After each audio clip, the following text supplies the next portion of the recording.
buenas noches, bienvenidos a las sesiones en vivo de Solo Jazz. Ya estamos aquí en Chango Vudú, listos para una sesión más para Jalisco TV y Jalisco Radio. Y hoy tenemos una sesión muy especial de un estilo que pocas veces hemos escuchado en estas sesiones y me da mucho gusto recibir a José Díaz de León y a Eric Kasten, para quienes pido un aplauso caluroso. Hoy vamos a hablar del manouche, porque estos dos señores son unos apasionados de este estilo. Y bueno, antes que nada quiero que nos cuenten sobre el origen del manouche, para que quienes nos están viendo y escuchando pues tengan una idea de qué es lo que, de dónde viene esta música que ustedes tocan. El jazz manouche o gypsy swing o synthi swing nació en los años 1930 en el centro de Europa. Fue fundado por un guitarrista gitano de nombre Django Reinhardt, que había perdido 2 dedos de la mano izquierda, que es la que se usa para tocar la guitarra, y armó una técnica para tocar con 2 dedos y se influenció mucho por el jazz estadounidense que estaba saliendo en ese momento, y lo juntó con la música gitana que él conocía, que era el ¿cómo se llama? Sí, por la... Exacto, sí. Estuvo muy influenciado por los vals. Ya estás concentrado en la música, ¿verdad? Okay. Por los vals musets que se tocaban en Francia en esa época. Y bueno, él era de origen gitano, entonces en realidad el jazz manouche es esa mezcla, como dice Chema, de la música de Nueva Orleans de principios del siglo pasado, 1920, con la música gitana del este de Europa, de esta tribu que venía recorriendo, como todos los gitanos, desde Rumania, Serbia, venían subiendo, y ellos se establecieron en esa parte del centro de Europa, Argentina, en Alemania, en Holanda, en Bélgica, en Francia. Y bueno, ahí tiene figura en los años 30 Django, que es como el inventor de este género. Oye, hay algo muy curioso antes de seguir con la charla sobre el manouche, que cuando anunciábamos que íbamos a tener a Eric Kasten y a José Díaz de León, y yo ponía José Díaz de León, Alemania, y Eric Kasten, México, y me escribían, no, el alemán es Eric Kasten. Y no, bueno, tú eres mexicano por parte de tu padre, así pero es. Tu madre es alemana y has vivido pues casi toda tu vida allá. Desde que tengo 12 años estoy en Alemania, pero tuve toda mi infancia en la Ciudad de México. Y bueno, pues México es un país que siempre me ha llamado y siempre vengo todos los años, cada vez más. After you've gone and left me crying, after you've gone, there's no denying. You feel blue, you feel sad. You'll miss the dearest part you've ever had. There'll come a time, no, don't forget it. There will come a time when you will regret it. Someday, when you go lonely, your heart will break like mine. You want me only after you've gone away.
you've gone, there's no denying. You'll feel blue, you'll feel sad. You miss the dearest part you've ever had. There will come a time, no, don't forget it. There'll come a time when you will regret it. Someday, when you grow lonely, your heart will break like mine, or you won't be only.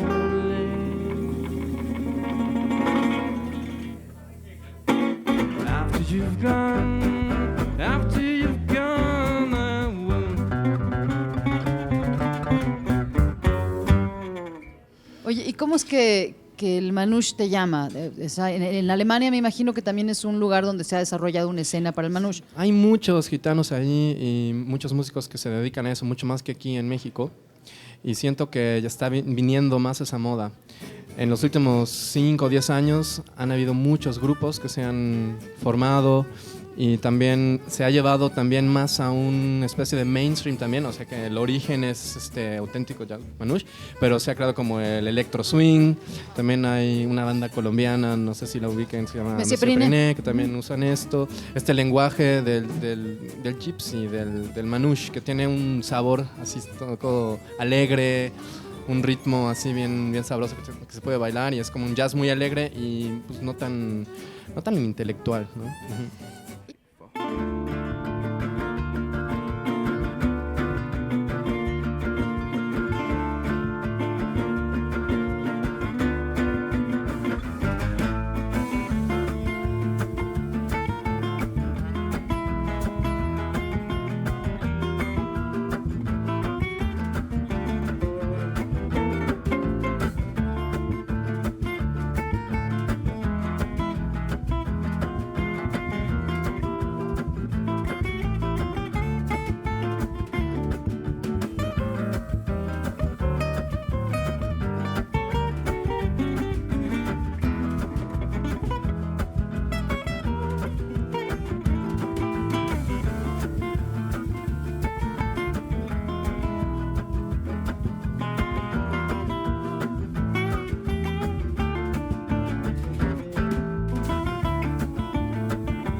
Gracias.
Y hay una cosa interesante que lo he platicado mucho con Eric, que bueno, Eric yo creo que es de los pocos que se han realmente interesado por desarrollar este estilo aquí en Guadalajara y bueno, en México.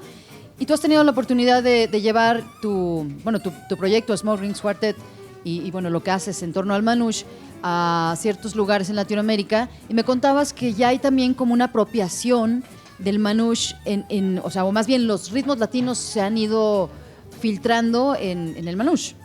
Claro, que en realidad esa es una tendencia que viene desde Django Reinhardt, que él empezó a hacerlo con su música tradicional, pero al darse cuenta de que funcionaba el mezclar la música gitana con jazz y con esta onda acústica de los instrumentos, la guitarra, el contrabajo, el violín, empezó a explorar otros ritmos y entonces de repente encuentras discos de Django Reinhardt en los 40 tocando una especie de danzón o tocando una especie de tango, como buscando.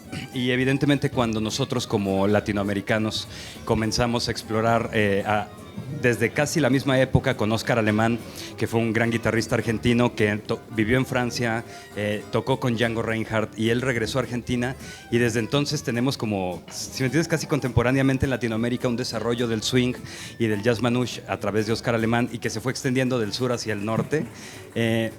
Los latinos empezaron a apropiar eso, entonces es eso, los colombianos tocan como Messier Periné, manouche con cumbia, que es su música tradicional.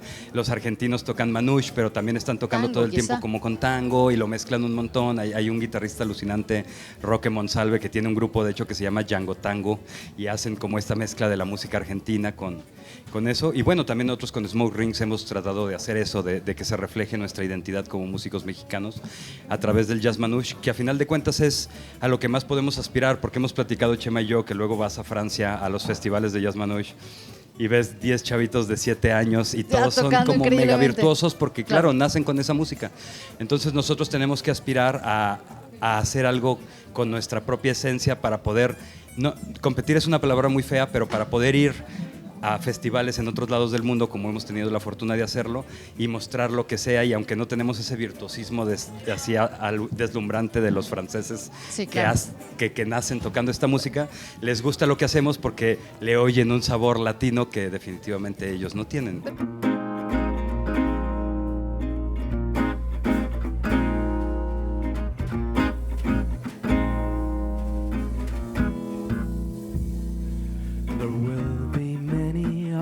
Nights like this, and I'll be standing here with someone new. There will be other songs to sing, another fall, another spring, but there will never be another you. There will be other lips I may kiss, but they won't thrill me like yours used to do.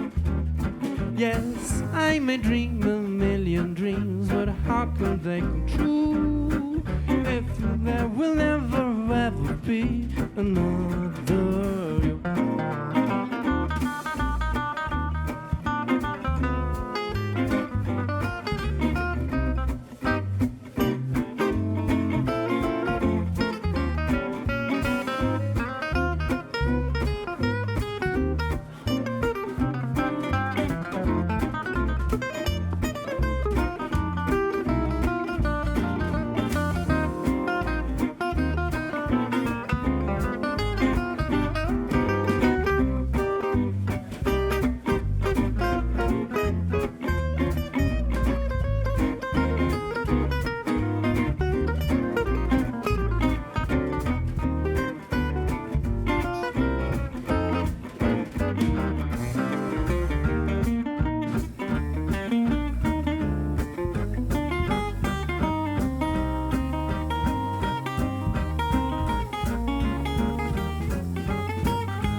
someone new. There will be other songs to sing, another fall, another spring, but there will never be another you. There will be other lips that I may kiss, but they won't thrill me like yours used to do. Yes, I may dream a million dreams, but how can they come true if there will never ever be, if there will never ever be, if there will never ever be another.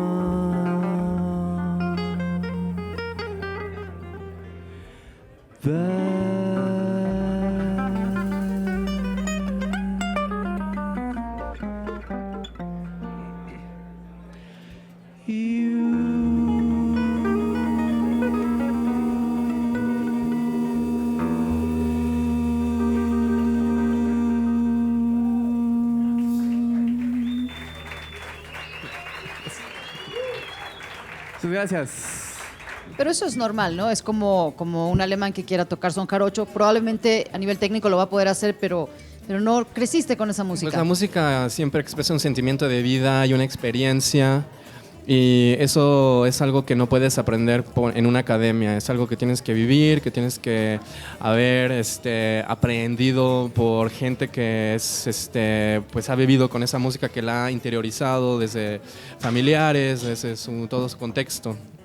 Y entonces, pues es muy padre poder compartir esta música con los aficionados al Jazz Manouche. Y Eric y yo nos conocimos ayer y de una así nos conectamos, porque pues hay pocos que tocan este estilo. No, bueno, además conectaste porque te llevó a todos los puestos de comida de Guadalajara y te llegó por el estómago, ¿no? Que no, solo se consiguen ahí de chicharrón. Sí. Exacto. Oigan, y volviendo al personaje de Django Reinhardt, lo hablábamos el otro día, que mucha gente solamente ubica a Django y finalmente Stefan Grappelli también tiene un papel fundamental. Y ustedes hablaban el otro día que estuvieron conmigo en el programa de radio sobre la relación que tuvieron estos dos personajes y de estas anécdotas que de repente nadie se entera, ¿no? Sí, pues Stefan Grappelli prácticamente vistió a Django Reinhardt, que era un gitano que pues estaba acostumbrado a su vida y pues todas esas cosas formales de pues, llegar puntual a un lugar o de cumplir ciertas normas no era importante para él. Entonces Grappelli lo llevó a este escenario grande, como lo interiorizó a la sociedad, que al final pues financiaba también su carrera como artista, ¿no? Entonces fue una simbiosis muy muy importante. Yo creo que ni Django Reinhardt hubiera podido haber llegado a lo que fue sin Stefan Grappelli. Claro. Y bueno, pues Stefan Grappelli también aprovechó mucho del talento de Django Reinhardt, ¿no? Que era como un diamante impulido. O sea, Grappelli lo pulió al diamante de cierta manera.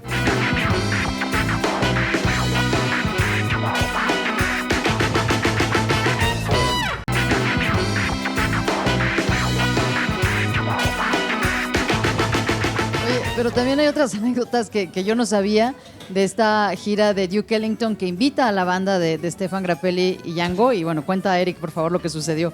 Sí, fue una de las cosas de esto, de la personalidad de Django, ¿no? Como gitano, que de repente, imagínate venir de una caravana y ser nómada y de repente ser el más grande guitarrista y ser una superestrella de jazz y tener un departamento en París, si me entiendes, en la mejor zona.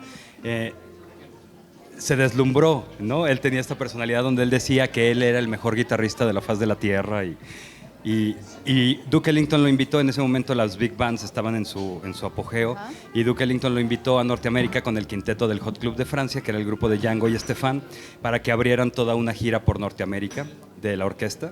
Y Django no le dijo nada al quinteto y viajó por su cuenta a Norteamérica, llegó solito y bueno, terminó tocando 3-4 canciones en cada concierto de la gira, exceptuando uno que era el concierto muy famoso en el Carnegie Hall, que Django estaba invitado a tocar y no llegó, se quedó cotorreando con un boxeador y como ahí tomando unas cervezas y jugando billar y no llegó, ¿no? Tenía esta personalidad como muy, muy de él y que es parte de toda esta leyenda que después se formó en torno a este místico guitarrista de 2 dedos gitano que tenía todas estas peculiaridades en su... De hecho, en varias películas, ¿no? Se hace alusión al personaje de Django. Claro. Y sí es un personaje pues, muy fascinante, ¿no?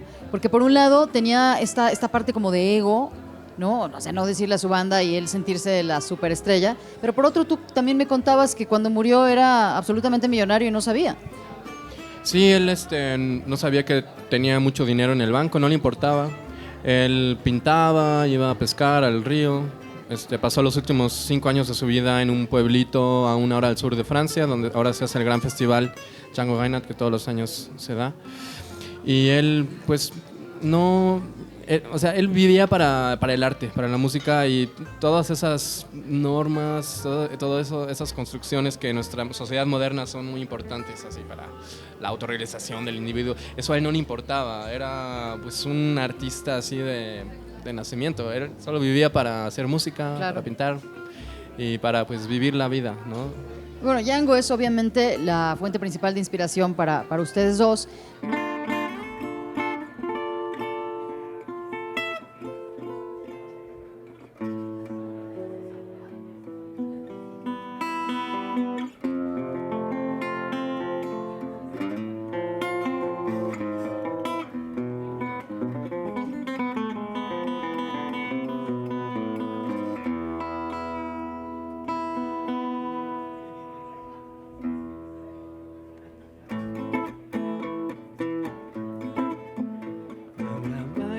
Por las calles de su pueblo, repartiendo dulces de sonrisa y de pasión. Y cualquiera quien la mira queda hechizado, pues al mirar sus ojos todos sienten la creación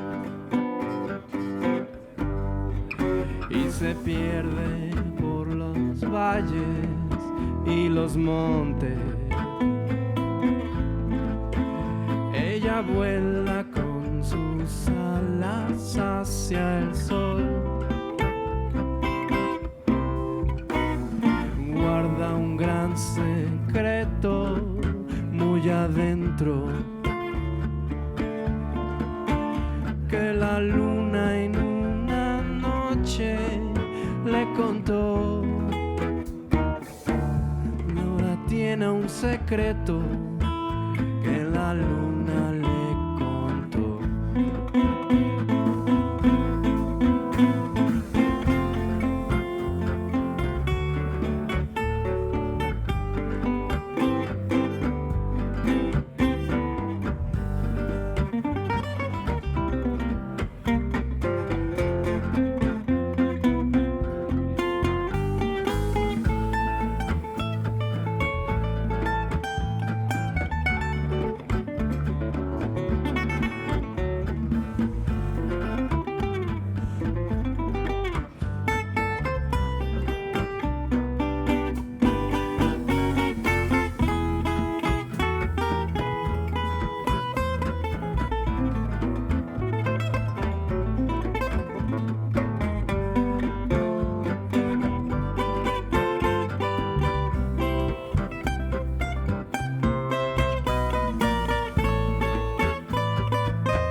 Con los ojos bien abiertos, recordando todo lo que nunca sucedió. Y cualquiera quien la mira también sueña con regresar al nido que el olvido no borró. Si algún día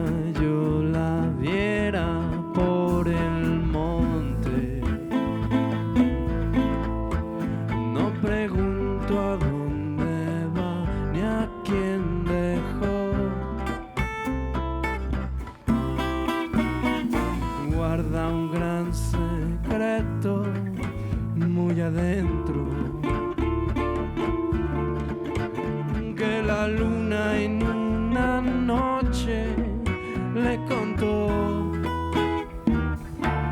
Ahora tiene un secreto que la luna le contó.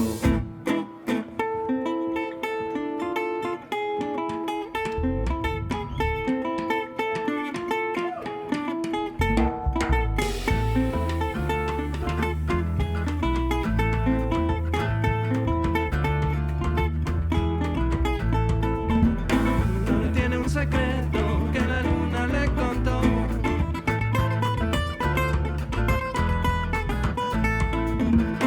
Ahora tiene un secreto que la luna le contó. Ahora tiene un secreto que la luna le contó. Ahora tiene un secreto que la luna le contó.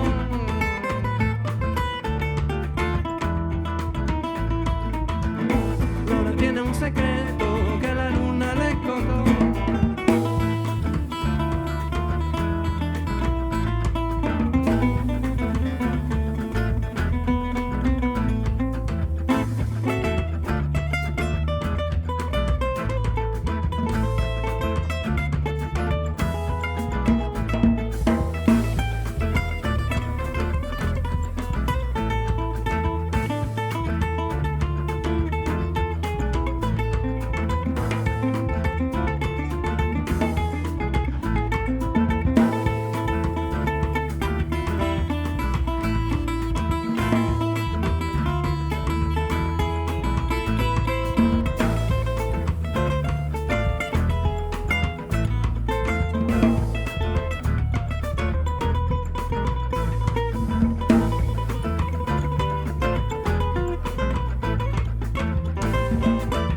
un secreto.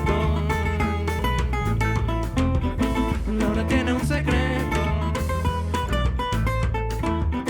Ahora tiene un secreto. Ahora tiene un secreto que la luna le contó. Gracias. Y me gustaría que hablaran un poco de la parte de ejecución, porque cuando uno escucha a dos guitarristas tocando Manouche, se ve que hay un diálogo. De repente alguien está haciendo la parte rítmica y luego alguien solea y se van intercambiando sus papeles. Claro, viene un poco de toda esta tradición de la música improvisada que platicábamos el otro día, que no es necesariamente improvisada en el sentido de toca lo que quieras y yo Exacto. toco lo que quieras, sino que hay un lenguaje detrás, ¿no? Y como platicábamos el otro día en el programa, ¿no? No porque yo diga fi, fi, fi, la, fa, fa, estoy hablando francés, ¿sí? Exacto. O sea, hay que conocer las palabras, hay que conocer un lenguaje. Y entonces una vez que lo conoces es muy fácil. Yo escucho un riff, un fato, le dicen los argentinos, una línea de Chema, y yo sé que esa línea va a ser la última línea que toque y que ahora voy yo. Sí, porque tal vez Django en un disco en 1937 lo hizo así y yo sé que él escuchó ese disco y él sabe que yo escuché ese disco. Claro.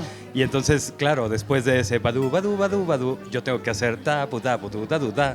Y entonces se empieza a crear un diálogo donde en base a un lenguaje ya hecho podemos nosotros utilizar esas palabras para crear nuestra propia poesía, nuestro propio cuento, donde, bueno, vamos a tocar After You've Gone, voy a cantar el tema, pero después vamos a usar esas palabras que sabemos para conversar. Y a lo mejor yo digo una frase muy larga y después tú una cortita, o a lo mejor voy yo 3 vueltas y luego tú 3 vueltas y luego al final nos encontramos. Pero es parte de lo lindo, como conocernos ayer y poder, después de 6 horas tocando juntos, decir, claro, ¿no? Y Lo bueno, tenemos. finalmente hay que estar muy atento, ¿no? O sea, no puedes descuidarte porque hay esas entradas y salidas, pues son muy intuitivas. Es prácticamente como una conversación. Es como estamos hablando, yo te pregunto algo y pues tú sabes que la pregunta es hacia ti porque te veo. Claro. Entonces, todo se trata de comunicar a un nivel musical, prácticamente. De saber, ok, ahora yo digo algo yo, después vas tú, y luego lo que dices tú tiene una referencia a lo que dije yo, y eso se siente, eso es algo que no se puede como explicar. Sí, natural. Es cosa natural, sí.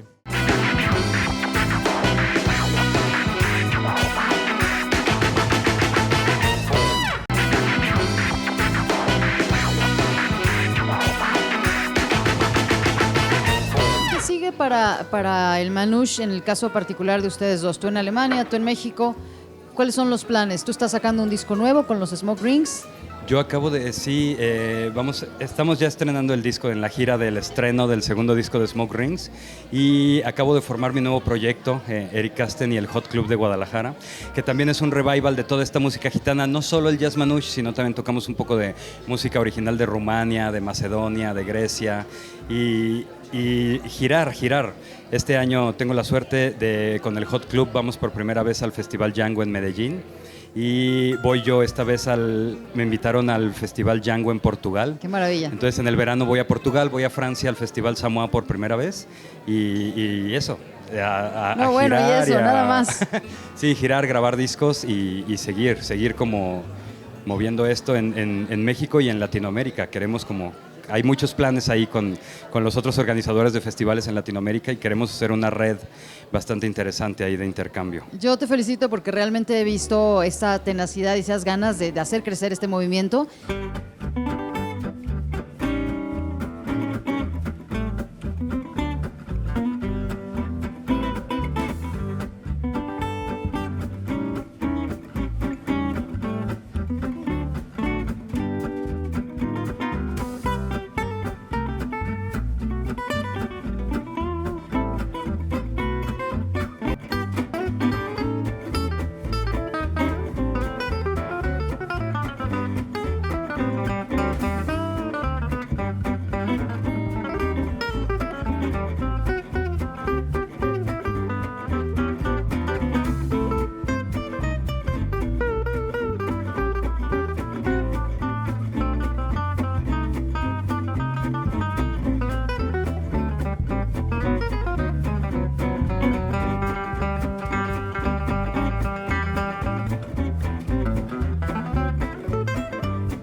Muchas gracias. Y bueno, me imagino que ahora que estés en Europa también volverás a encontrarte con Chema allá en Alemania. Sí, de hecho yo estoy armando una red también entre México y Alemania. Ya hay muchos grupos mexicanos que han tocado hacer boleros y ahorita van a escuchar también un tema mío que pues, va hacia la música cubana, que es como son montuno. Y luego acabo de grabar un disco con Joshua Stefan, que es uno de los grandes, o sea, el guitarrista Manouche de Alemania, el más reconocido. Pero en un concepto no manouche, en un concepto más latino. Claro. Entonces, porque a los gitanos les encanta la música latina, porque se sienten Pues muy sí. identificados, Claro. porque somos también parecidos, ¿no? Nuestra cultura latina es parecida a la de los gitanos, en cierta manera. Claro, de eso se trata, ¿no? Finalmente hay un montón de similitudes que nos van uniendo con la música. Y bueno, vamos a escuchar este proyecto de Eric Casten y José Díaz de León. Les agradezco mucho que estén aquí, es un placer. Y aquí a los asistentes que llegaron puntuales aquí a Changudo, les pido un gran aplauso para nuestros invitados en estas sesiones en vivo de Solo Jazz.